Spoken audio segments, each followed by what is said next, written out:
തുമ്മൽ മാറാൻ ഒരു ഹോം റെമഡി. ഈ വെർജിൻ കോക്കനട്ട് ഓയിൽ എന്ന് പറയുന്നത് വളരെ പവർഫുൾ ആൻറ്റി ഓക്സിഡൻ്റ് ആണ്. അത് നമുക്ക് ഭക്ഷണം തന്നെ നമുക്ക് മരുന്നാകുന്ന ഒരു സംഗതിയാണ് ഈ വെർജിൻ കോക്കനട്ട് ഓയിൽ ഉപയോഗിക്കുമ്പോഴത്തേക്ക് നമുക്ക് കിട്ടുക. നമുക്കറിയാം ബ്ലഡ് ടെസ്റ്റിൽ ഈസ്നോഫിൽ കൗണ്ട് കൂടുതലുണ്ട്, അലർജി ഉണ്ട് എന്ന് നമുക്ക് മനസ്സിലാക്കാം. IgE കൂടുതലുണ്ട്, അലർജി ഉണ്ട്, അർട്ടിക്കേരിയയുടെ കാരണമുണ്ട് എന്നുള്ളത് നമുക്ക് മനസ്സിലാക്കാം. എന്താണ് അലർജി ഉണ്ടാക്കുന്നത് എന്ന് നമുക്ക് ഈ ബ്ലഡ് ടെസ്റ്റിൽ നിന്ന് അറിയത്തില്ല. ബ്രെഡ്, ബിസ്ക്കറ്റ്, മൈദ അടങ്ങിയിട്ടുള്ള സാധനങ്ങൾ, ബണ്ണ്, ഇതിനകത്തൊക്കെ ഈസ്റ്റ് ഉണ്ടാവും. അപ്പോൾ ഇതിന് അലർജിയാണെന്ന് കണ്ടെത്തിയാലേ നമുക്കത് ഒഴിവാക്കാനെങ്കിലും പറ്റുള്ളൂ. തുമ്മൽ മാറാൻ ഒരു ഹോം റെമഡി. അലർജി പല പ്രശ്നങ്ങൾ ഉണ്ടാക്കാറുണ്ട്. മൂക്കടപ്പും തുമ്മലും കണ്ണു ചൊറിച്ചിലുമായിട്ട് അത് വരാം. അലർജി ശ്വാസകോശത്തെ ബാധിക്കുമ്പോൾ ചുമ, കഫക്കെട്ട്, ശ്വാസം മുട്ടൽ, വീസിങ്, വലിവ് പോലത്തെ പ്രശ്നങ്ങൾ, അത് സ്കിന്നിൽ അർട്ടിക്കേരിയ, സ്കിൻ റാഷസ് ഒക്കെ വരാം.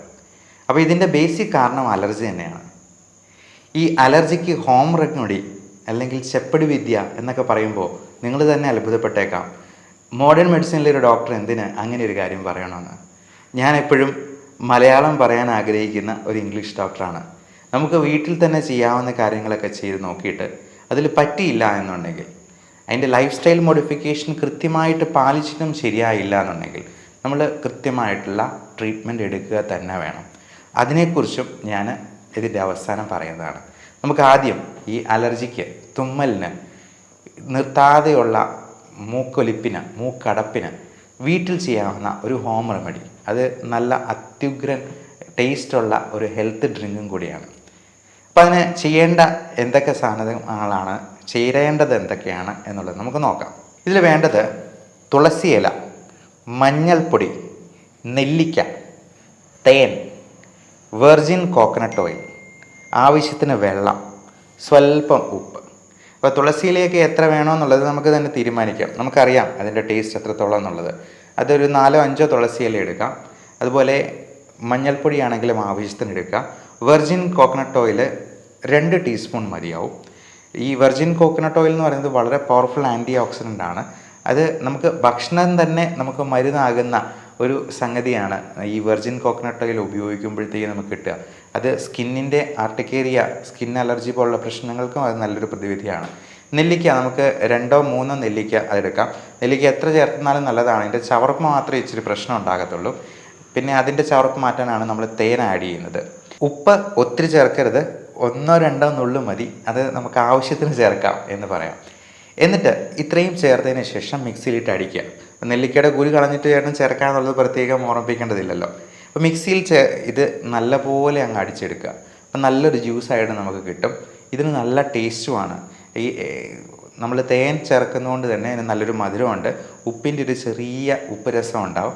പിന്നെ നെല്ലിക്കയുടെ സുഖം നകരുന്ന, നമ്മൾ നെല്ലിക്കയുടെ സ്വഭാവം തന്നെ അറിയാം. അത് ആദ്യം ചവർക്കുമെങ്കിലും പിന്നീട് മധുരിക്കുന്ന സാധനമാണ് എന്നുള്ളത്. അപ്പോൾ ഈ സാധനം കഴിക്കുമ്പോഴത്തേക്കും നമ്മുടെ അലർജി ഒത്തിരി കുറയുന്നതായിട്ട് നമുക്ക് കാണാം. അത് രാവിലെ വൈകുന്നേരം ഓരോ ഗ്ലാസ് കുടിച്ചെന്നാലും കുഴപ്പമില്ല. ഇനി പറ്റിയില്ലെങ്കിൽ രാത്രി മാത്രം ഒരു ഗ്ലാസ് കുടിച്ച് നോക്കുക. അത് നമ്മുടെ ആകെ മൊത്തമുള്ള ഇമ്മ്യൂണിറ്റി വർദ്ധിപ്പിക്കുന്നതിനും ആൻറ്റി ഓക്സിഡൻറ്റ് പ്രോപ്പർട്ടിക്കും ഒക്കെ അത് വളരെ നല്ലതാണ്. മാത്രമല്ല ഇതിൽ അടങ്ങിയിട്ടുള്ള വൈറ്റമിൻസ് എല്ലാം പലപ്പോഴും vitamin A, B, C, D, E, K ഇതെല്ലാം നമുക്ക് ഡെഫിഷ്യൻ്റ് ആയിട്ട് വരാം. അതുപോലെ പല ട്രേസ് എലമെൻറ്റ്സും, കോപ്പർ, മഗ്നീഷ്യം, സിങ്ക്, സെലനിയം തുടങ്ങിയ ട്രേസ് എലമെൻറ്റ്സും നമുക്ക് ഇതിന് പല ഭക്ഷണത്തിൽ നിന്ന് കിട്ടാറില്ല. അപ്പോൾ ഈ ഒരു ഡ്രിങ്ക് കുടിക്കുമ്പോഴത്തേക്കും നമുക്ക് ഇതിനകത്ത് ഒത്തിരി ന്യൂട്രിയൻ ഡെഫിഷ്യൻസി പരിഹരിക്കാനായിട്ട് സാധിക്കും. വൈറ്റമിൻ B കോംപ്ലക്സ് എന്ന് പറയുന്നത് ഒത്തിരിയുണ്ട്. Vitamin B1 thymine, B2 riboflavin, B3 niacin, B4 എന്ന് പറഞ്ഞ ഒരു വൈറ്റമിൻ ഇല്ല, B5 പാൻറ്റോത്തനിക് ആസിഡാണ്, B6 പിറിഡോക്സിനാണ്, B7 ബയോട്ടിനാണ്, പിന്നെ B9 വരുന്നുള്ളൂ, അത് ഫോളിക് ആസിഡാണ്. B8 ഇല്ല, 10 ഇല്ല, 11 ഇല്ല, B12 മീഥൈൽ കോബാളമൈനാണ്. അപ്പോൾ ഇങ്ങനെയുള്ള വൈറ്റമിൻസ് എല്ലാം നമുക്ക് നമ്മുടെ ഭക്ഷണത്തിൽ ഉൾപ്പെടുത്താനായിട്ട് പറ്റണം. അല്ലെങ്കിൽ ഇതുപോലത്തെ ഹെൽത്ത് ഡ്രിങ്ക് പ്രത്യേകമായിട്ടൊരു മരുന്ന് പോലെ നമുക്ക് കഴിക്കാവുന്നതാണ്. അത് നല്ല ടേസ്റ്റും ഉണ്ടാകും. നമുക്ക് വീട്ടിൽ തന്നെ പ്രിപ്പയർ ചെയ്യാവുന്നതാണ്. ഇനി അലർജിയുടെ സ്പെഷ്യാലിറ്റി ട്രീറ്റ്മെൻറ്റിലേക്ക് വരാം. നമുക്ക് അലർജി എന്ന് പറയുന്നത് ഹൈപ്പർ സെൻസിറ്റിവിറ്റി കൊണ്ടുണ്ടാകുന്നതാണ്. അത് പലതരത്തിലുള്ള വസ്തുക്കളോടും നമുക്ക് അലർജി ഉണ്ടാക്കാം.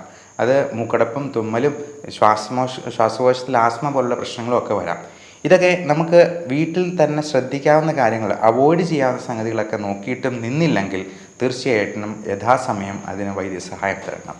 അലർജിയുടെ സ്പെസിഫിക് ആയിട്ടുള്ള എന്ത് കാരണമാണ് എന്ന് മനസ്സിലാക്കാനുള്ള പുതിയ ടെസ്റ്റ് ഉണ്ട്. നമുക്കറിയാം ബ്ലഡ് ടെസ്റ്റിൽ ഈസ്നോഫിൽ കൗണ്ട് കൂടുതലുണ്ട്, അലർജി ഉണ്ട് എന്ന് നമുക്ക് മനസ്സിലാക്കാം. IgE കൂടുതലുണ്ട്, അലർജി ഉണ്ട്, അർട്ടിക്കേരിയയുടെ കാരണമുണ്ട് എന്നുള്ളത് നമുക്ക് മനസ്സിലാക്കാം. എന്താണ് അലർജി ഉണ്ടാക്കുന്നത് എന്ന് നമുക്ക് ഈ ബ്ലഡ് ടെസ്റ്റിൽ നിന്ന് അറിയത്തില്ല. അതിന് വേണ്ടിയിട്ടുന്ന ടെസ്റ്റാണ് സ്കിൻ പ്രിക്ക് ടെസ്റ്റ് എന്ന് പറയും. അതായത് നമ്മൾ 72 അലർജൻസിൻ്റെ ഒരു പാനൽ നമ്മൾ ഓരോ പഞ്ച് കൊടുത്ത്, അത് നമ്മൾ കുത്തി നോയിക്കൊന്നുമില്ല, ജസ്റ്റ് ഒരു പോറൽ ഏൽപ്പിക്കത്തുള്ളൂ. അപ്പം നമ്മൾ കോളം വരച്ച് കയ്യിലിങ്ങനെ മാർക്ക് ചെയ്ത് ഓരോരോ അലർജൻസ് ആയിട്ട് നമുക്ക് വയ്ക്കും. ഈ 72 എന്നുള്ളത് നമുക്ക് വേണേൽ കൂട്ടാം. നമുക്ക് സംശയമുള്ള വേറെ എന്തെങ്കിലും ഭക്ഷണ പദാർത്ഥങ്ങളുണ്ടെങ്കിൽ അതിൻ്റെ അലർജൻസും കൂടെ നമുക്കിതിൽ ആഡ് ചെയ്യാം. എന്നിട്ട് ഓരോന്നിൻ്റെയും റിയാക്ഷൻ നമ്മൾ നോക്കുവാണ്. അപ്പോൾ കൃത്യം നമുക്ക് മനസ്സിലാക്കാൻ പറ്റും ഇന്നതാണ് അലർജി എന്നുള്ളത്. പലപ്പോഴും നമ്മളത് അറിയാതെ പല ഭക്ഷണങ്ങളും കഴിക്കാറുണ്ട്. ഉദാഹരണത്തിന് ഗോതമ്പ്, പാല്. കഴിഞ്ഞ ദിവസം ഒരു വൈദ്യന് ചെയ്തപ്പോൾ അത് ഈസ്റ്റ് അലർജിയാണെന്ന് കണ്ടെത്തി.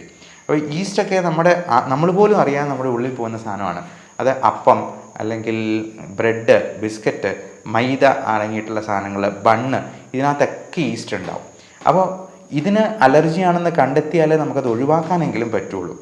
ഇനി ഒഴിവാക്കാൻ തീരെ പറ്റാത്ത ചില സംഗതികളുണ്ട്, 100% പ്രാക്ടിക്കൽ അല്ലാത്തത്. ഉദാഹരണത്തിന് പൊടി, ഡസ്റ്റ് മൈറ്റ്സ് എന്ന് പറയുന്നത് ഒത്തിരി അലർജി ഉണ്ടാക്കുന്ന സംഗതിയാണ്. അത് തന്നെ പല വെറൈറ്റി ഉണ്ട്. അതുപോലെ കൊതുക്, മോസ്കിറ്റോ ബൈറ്റ്, അത് ഒത്തിരി പേർക്ക് അലർജി കാണാറുണ്ട്. പാറ്റ, നമ്മൾ എത്ര ശ്രമിച്ചെന്നാലും ചിലപ്പോൾ പാറ്റ കയറിയെന്നിരിക്കാം. പല ജീവികളുടെ വിസർജ്യം എല്ലാം അലർജി ഉണ്ടാകുന്നതാണ്. അപ്പോൾ ഇതൊക്കെ നമ്മൾ എന്താ ചെയ്യുക, ഇമ്മ്യൂണോതെറാപ്പി എന്ന് പറയുന്ന പുതിയ ലെവൽ ഓഫ് ട്രീറ്റ്മെൻ്റ് ഉണ്ട്. ആ ട്രീറ്റ്മെൻറ്റ് വഴി നമുക്ക് ഈ അലർജി മിക്കവാറും ആൾക്കാരിൽ 90% വരെ മാറ്റാൻ പറ്റും. അതിന് പക്ഷേ ഒരു സ്പെസിഫിക് ഏജ് ഗ്രൂപ്പ് ഉണ്ട്. നമ്മൾ ഒത്തിരി പ്രായമായവരിൽ ഈ ഡീസെൻസിറ്റൈസേഷൻ മെത്തേഡ് നമുക്ക് കൊടുക്കാൻ പറ്റില്ല. ഒരു 50 വയസ്സ് വരെ അതിന് അനുയോജ്യമായ പ്രായം എന്ന് പറയാം, ഏറിയാൽ ഒരു 60 വയസ്സ് വരെ. എന്നാലും എത്ര വയസ്സുള്ളവർക്കും നമുക്ക് ഈ സ്കിൻ പ്രിക്ക് ടെസ്റ്റ് ചെയ്ത് എന്തിനാണ് അലർജി എന്നുള്ളത് കണ്ടുപിടിക്കാം. പക്ഷേ ഇമ്മ്യൂണോതെറാപ്പി കൊടുക്കാൻ ഒത്തിരി പ്രായമായി കഴിഞ്ഞാൽ സാധിക്കില്ല. അതുകൊണ്ട് കൊച്ചുകുട്ടികൾക്കും ചെറുപ്പക്കാർക്കുമൊക്കെ ഏറ്റവും അനുയോജ്യമായിട്ടുള്ള കാര്യം ഇമ്മ്യൂണോതെറാപ്പിയാണ്. അല്ലെങ്കിൽ എന്തിനു വേണമെങ്കിലും അലർജി അവർക്ക് എപ്പോൾ വേണമെങ്കിലും ജീവിതത്തിൽ ഉണ്ടാകാം.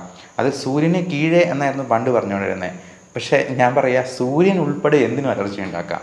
കാര്യം പല സ്ത്രീകൾക്കും ഫോട്ടോ സെൻസിറ്റിവിറ്റി, സ്കിന്ന് അലർജി ഈ സൂര്യ വെളിച്ചത്തിൽ നിന്നുണ്ടാകാറുണ്ട്. അവർ ബ്ലൗസ് ഇടുന്ന ഭാഗം ഒഴിച്ച് ബാക്കി എല്ലായിടത്തും ഭയങ്കര പിഗ്മെൻറ്റേഷനും ചൊറിച്ചിലും പ്രശ്നങ്ങളും ഒക്കെ ആയിരിക്കും. അത് അവരുടെ ബ്ലൗസ് ഇട്ടിരിക്കുന്ന ഭാഗം തന്നെ കൃത്യമായിട്ട് അറിയാം. അവർ തന്നെ പറയാറുണ്ട്, എൻ്റെ മുഖത്തിന് മൊത്തം കരിവാളിപ്പ, എന്നാലും എൻ്റെ ശരീരം നല്ല വെളുത്തായിരിക്കുന്നു ഡോക്ടറെന്ന്. അപ്പോൾ ഇങ്ങനെയുള്ള സങ്കടങ്ങൾ ഒത്തിരി പേർക്കുണ്ട് എന്നുള്ളത് കൊണ്ട് ഈ ഡെർമറ്റ് സൈക്കാട്രി എന്ന് പറയുന്നൊരു ബ്രാഞ്ച് തന്നെയുണ്ട് ഈ സ്കിൻ അലർജിയിൽ ഉണ്ടാകുന്ന മാനസിക പ്രശ്നങ്ങളെ പ്രത്യേകം അഡ്രസ്സ് ചെയ്യാനായിട്ട്. പ്രത്യേകിച്ചും സോറിയാസിസ് പോലുള്ള അസുഖങ്ങൾ, ഇതിനൊക്കെ ഫലപ്രദമായിട്ടുള്ള ഹോം റെമഡീസ് ഉണ്ട്. അത് ഞാൻ നേരത്തെ സോറിയാസിസിൻ്റെ ഒരു ഹോം റെമഡി പറഞ്ഞിട്ടുണ്ട്. അതുപോലെ കരിമംഗല്യത്തിന് ഉള്ള ഫേസ് പാക്കുകളുണ്ട്, നമുക്ക് വീട്ടിൽ തന്നെ പ്രിപ്പയർ ചെയ്യാവുന്നത്.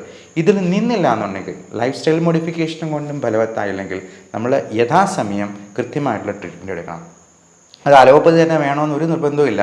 ആയുർവേദമാണെങ്കിലും ഹോമിയോപ്പതി ആണെങ്കിലും ഒരു കുഴപ്പമില്ല. പക്ഷേ രജിസ്റ്റേർഡ് മെഡിക്കൽ പ്രാക്ടീഷണറുടെ അടുത്ത് തന്നെ പോയി ട്രീറ്റ്മെൻറ്റ് എടുക്കുക. കാരണം നമ്മളെക്കാൾ വിദ്യാഭ്യാസം കുറഞ്ഞ ഒരാളുടെ അടുത്ത് പോയി ചികിത്സ തേടുന്നതിൽ പരം ഒരു മണ്ടത്തരം വേറെയില്ല. അതിനാണ് നമ്മുടെ നാട്ടിലെ നിയമങ്ങൾ. ഇതെല്ലാം ലൈസൻസ്ഡ് ജോബ്സ് ആണ്. അപ്പോൾ കൃത്യമായിട്ടുള്ള ട്രീറ്റ്മെൻറ്റ് വ്യക്തിയുടെ അടുത്ത് തന്നെ പോയി എടുക്കാനായിട്ട് ശ്രമിക്കുക. ഇതിൽ എല്ലാ വൈദ്യശാസ്ത്ര ശാഖയിലും അവരുടേതായ ട്രീറ്റ്മെൻറ്റ് ഉണ്ടാകും. അത് കൃത്യമായിട്ടുള്ള നിയമസാധ്യതയോടുകൂടിയുള്ള ചികിത്സാ മാർഗം തന്നെ സ്വീകരിക്കാനായിട്ട് പ്രത്യേകം ഓർമ്മിച്ചുകൊള്ളുന്നു. നന്ദി.